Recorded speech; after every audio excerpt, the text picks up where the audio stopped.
Hello and welcome to my shop again. Well, the whole purpose of this video was to test my new Catfish hollowing system. I'm glad to report that it works just fine now. I had to make a pretty good modification to it. I ended up making the tool where it is captive now. It was not before, and it works real fine now. This test didn't turn out as well as I wanted to. I was going to test this while making a vase, and here's what I made. But as you will find out as this video goes along, there were several complications. So this is a doorstop. Could be firewood, but it's a doorstop. It looks pretty nice.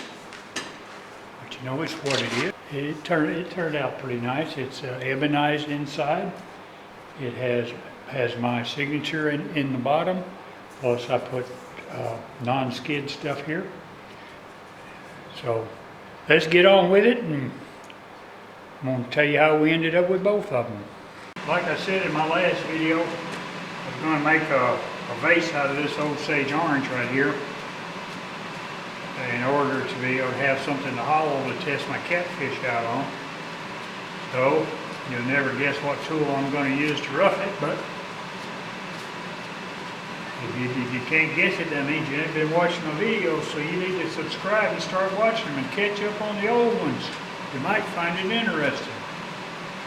All right, well, I don't know what shape I'm going to do yet. This is I'm going to try to maximize the height, which will be 11.5 inches. So it'll probably be 11 inches time I'm done. But when I flip it around, I know I'm going to have a steady rest. So here's my steady rest. I really made this when I had the Harbor Freight blade, so I didn't make it as big as I should have. But I redid it so it would, fit on this one. But I have a 5-inch maximum in here. So I at least got to get the neck down to 5 inches so I can get it over. This will be the base. This will be the top. It's got a 3-inch faceplate on it, all screwed in. This wood appears to be extremely hard. Actually, I had a hard time drilling it to accept the screws for the faceplate. So let's give her a whirl and see what happens. I already spun it up. It's a little out of balance at about 700 RPM, but we'll start a little lower than that. I already checked my squareness here. Sharpened my carbide cutter. I told a story to a guy. He made a comment and he asked me if when I hit the bottom when I did that beaver barrel, when I hit the bottom, if it damaged it, and I told him no, it didn't. But upon further inspection, it did take a notch out of this carbide cutter, so I turned it around and gave it a lick or two on the diamond card. So it's good for a while. And what I might do, I might ground that round and make me a round edge on it. I try to use everything to its maximum. All right, I'm out of the way. I know it's all right, but I'm going to whirl it anyway. There we go.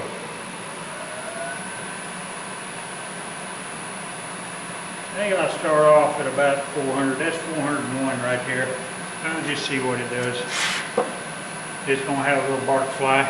I do have something to cover my wrist this time. If I can get all this mess on. Got my air filter on up above.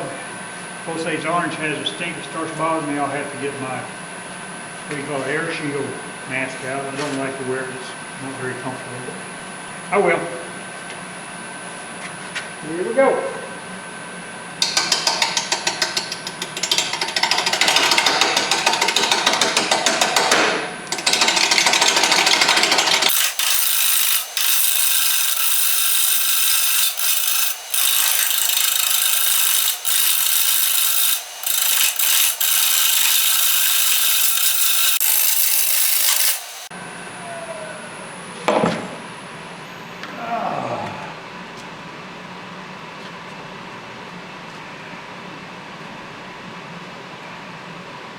You know what? I ain't real sure this is Osage orange.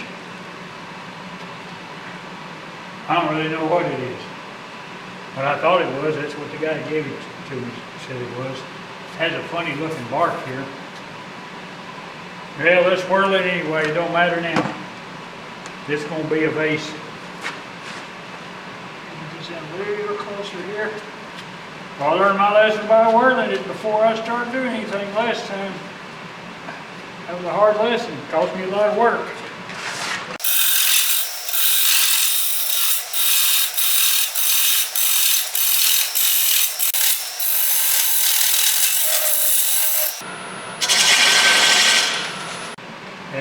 You're not getting any big shavings off this. It's pretty dang dry. Just for grins, let's take a look and see.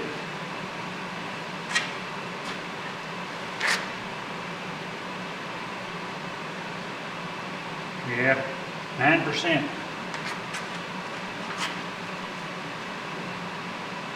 9.8.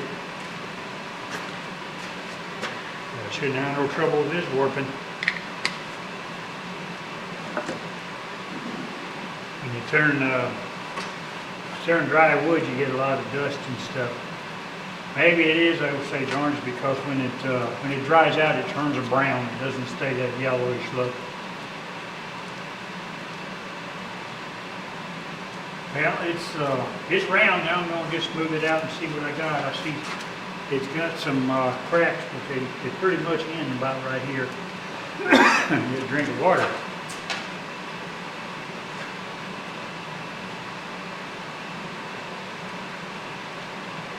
And might turn on the other dust collector too.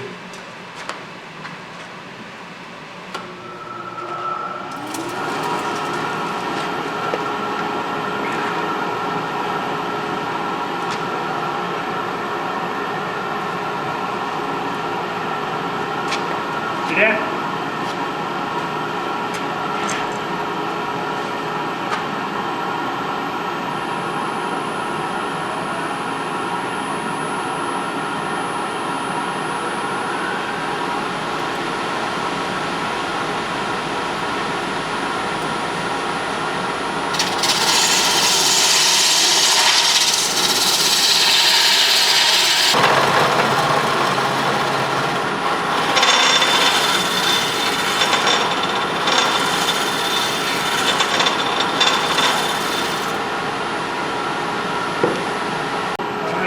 Clean this all up, and then I'm going to try something different. I'll tell you when I get there.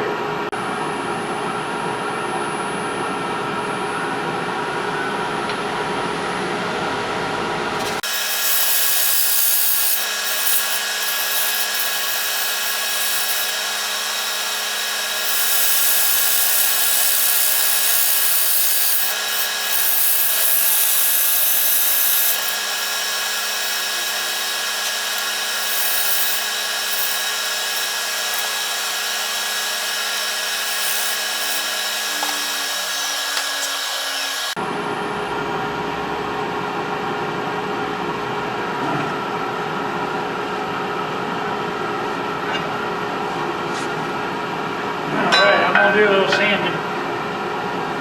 Take the gloves off for sanding. I'm going to go ahead and just get this cleaned up first.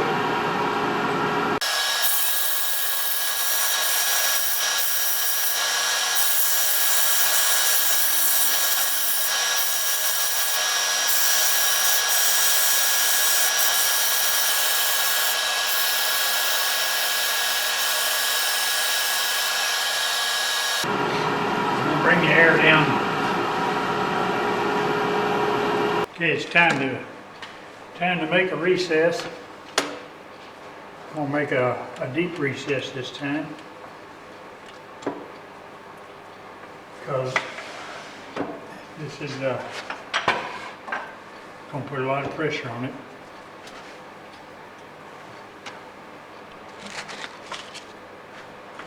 You can get a pencil in here, so I always just use this.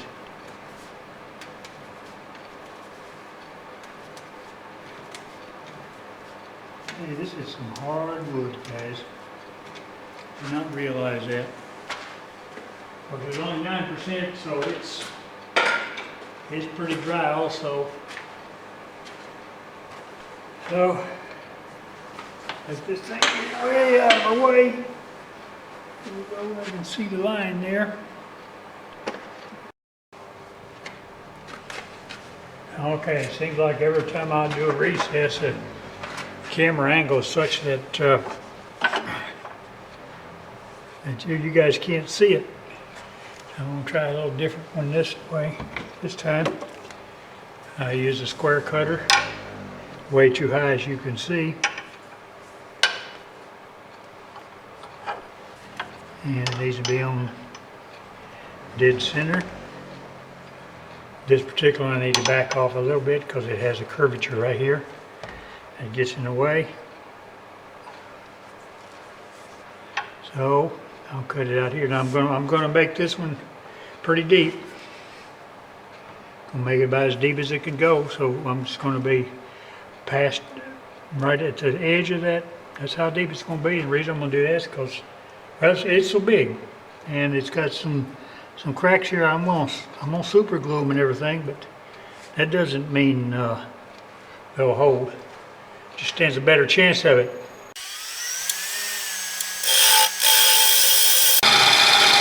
I'm gonna go to the line disappears, right at the edge of it. Yeah.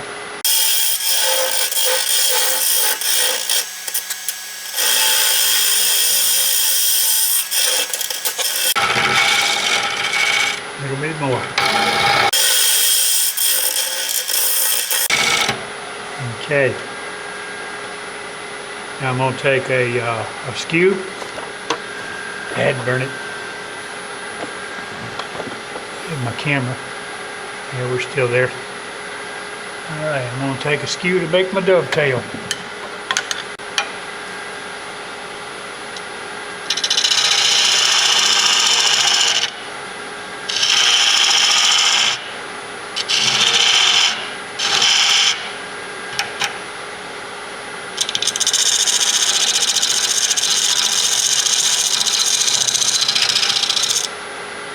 Alright.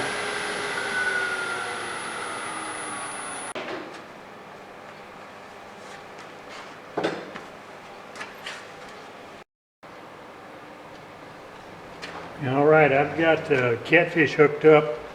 I got bad news. Didn't work very well. The tool works great. The problem is with the rest.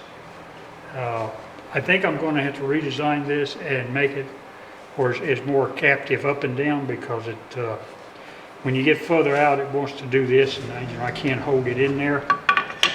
But I could put something right here and here. I think that probably is a way to do it. And there's some other options too. I did find out that because I put a little bit of a angle on the cutting tool, that you've got to come above center a little bit. But I'm not sure this is a fair test, because this is some damn hard wood for some reason. I don't know what it is. You guys have any ideas, let me know. I'm pretty sure it's not Osage orange, because there ain't nothing orange about it. I mean, I would think that you would have the yellowish color when you got inside, but you don't.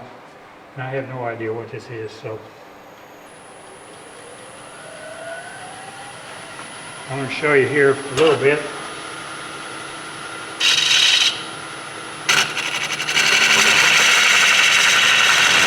See, it's going to work fine. See what it wants to do here.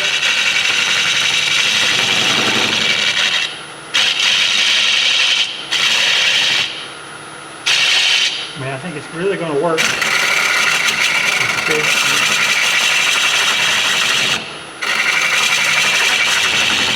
I've got to redesign the rest. I mean, that's what I got to do. All right, I'm back. Well, I made some modifications to this. I haven't tried it yet. Don't know if it'll work. I welded some pieces up here and put bolts through here. They're on finger tight. They're not going to come off. And turn it around. Well, maybe I can get it that way past there.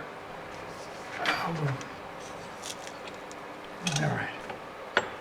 love this thing being getting it out of the way.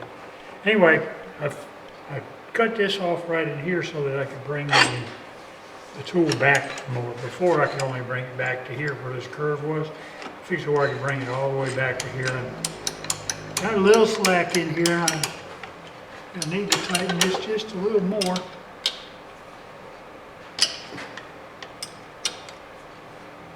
Okay. There's a little bit more right there. A little tight right now, but that's okay. I'm turning with it. So, let's give it a whirl. Bring it up here as close as I can for now. This one bring it in here, and here. Okay. And you're down. Let's give it a whirl and see what happens here.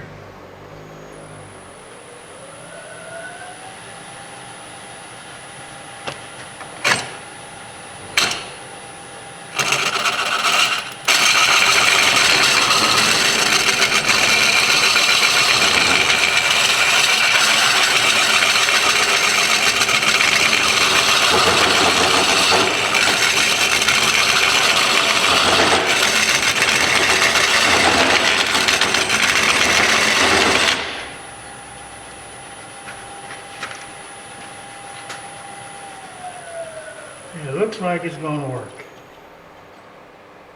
Like I said before, this is some really tough stuff. Probably should have had just a little more, whatever, right there. I'd be able to put like a little rubber hose on it or something.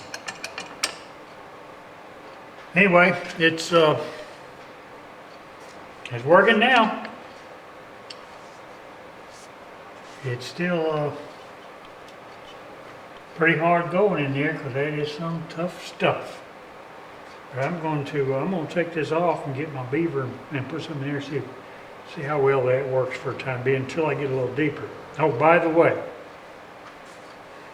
I think I know what this is. I think it's ironwood.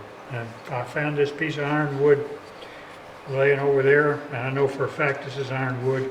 Has the exact same bark that this had, so that's ironwood, which is one of the hardest woods there is. That's how come I'm having so much fun with it, because it is very close grained and very heavy. So anyway, there we are.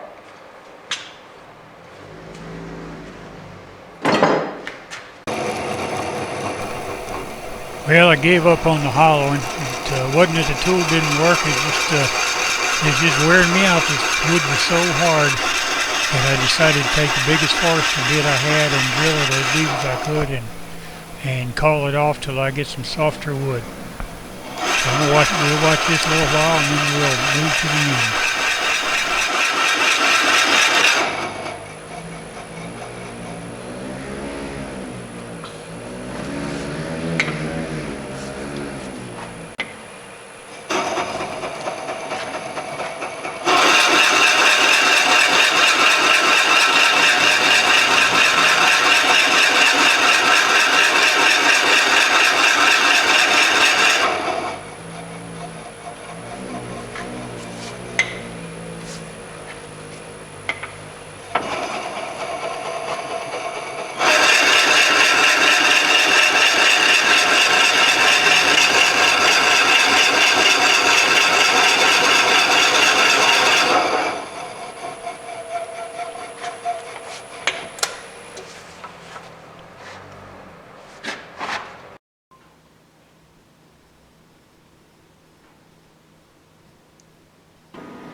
Here's the tip of the video. Let me ask you something. Have you ever gotten a splinter or metal shaving or something in your finger that you just couldn't get out, and every time you touch something you'd get that little bit of pain? Well, I'm going to show you how to get it out about 80% of the time. Here's your answer right here. Okay, what you do is you put a little dab on a piece of paper, just like that, and you put it on your finger, right where the splinter is. Alright, let it sit up. Do not use accelerator on it. I haven't tried it because I don't ever use accelerator, but I got a feeling it might warm it up a little. And I don't think you want it warm. Now, if you don't use accelerator, which I say don't, it's going to take probably 5 minutes or so to set up. The advantages are you can go on the rest of the day and use this as like a shield, doing whatever you want to do. And then when you go in at night, means it's thick CA is thick enough that you can generally peel it off. And when you peel it off, about 80% of the time it'll pull that splinter out with it. So there you are. Another good use for CA glue. I've used it, lots and lots of times. You know how the corners of your nails, especially your thumb, right in here, they'll split and bleed and they hurt like hell? Put a dab of glue in it. As it heals, it'll push it out. Absolutely harmless to you. You can keep on doing your work. Alright, there's your tip of the videos for this video, and I'll catch you on the next one. Well, here's the semi-finished product. I haven't put the final finish coating on it yet, but I went ahead and planed me out a piece of oak and put it on the laser and made my engraving plate. It goes into where the recess was. But the reason I'm showing you this is because it's a little lesson here. I always use thick CA glue when I put it in here, but first one or two I made, I just put a glob in the center and put it down in there. Well, last week a friend of mine asked me if I'd fix the bowl I gave her, and I said, well, what's wrong with it? She said, well, the plate you made, it bowed up like a Lay's potato chip. So the lesson is you put glue all the way around the outside, because this wood, this one's a little thick because I made a deep recess, but a lot of them are a lot thinner than that. So, the time you get the moisture and stuff like that, they will bow. There's a lesson for you. I'm getting ready to put this on, and then I'm going to put some red, like cabinet lining stuff, that rubber stuff. I'm going to put a layer right here because I decided to make this a doorstop. Like the picture I'm just getting ready to show you, this thing weighs 6 pounds, 1.6 ounces, and it is hollowed down to approximately right here.